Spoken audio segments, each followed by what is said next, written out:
Kidney সুরক্ষিত রাখতে যা কিছু খাবেন। কিডনি হলো মানবদেহের অত্যন্ত গুরুত্বপূর্ণ একটি অঙ্গ, যা শরীর থেকে ক্ষতিকারক টক্সিন বের করে দিয়ে শরীরকে সুস্থ রাখে। এই কিডনি ক্ষতিগ্রস্ত হলেই ধীরে ধীরে বিকল হতে থাকে শরীর। কিডনিতে কোনো ধরনের সমস্যা হলে তার সঙ্গে সঙ্গে জানান দেয় না, আর যখন জানা যায় তখন অনেকটাই দেরি হয়ে যায়। তাই কিডনিকে বলা হয় সাইলেন্ট কিলার। তাই আমাদের আগাম সতর্কতা নেওয়া প্রয়োজন। এমন কিছু খাবার রয়েছে যা খেলে সুস্থ থাকে কিডনি। কি সেগুলি জানুন। মাছ খাওয়া কিডনির জন্য বেশ উপকারী।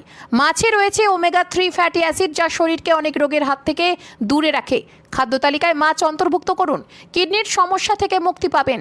কাঁচা রসুনও কিডনির খেয়াল রাখে। কিডনিকে সুস্থ রাখতে হলে রোজ সকালে 1 কোয়া কাঁচা রসুন চিবিয়ে খান।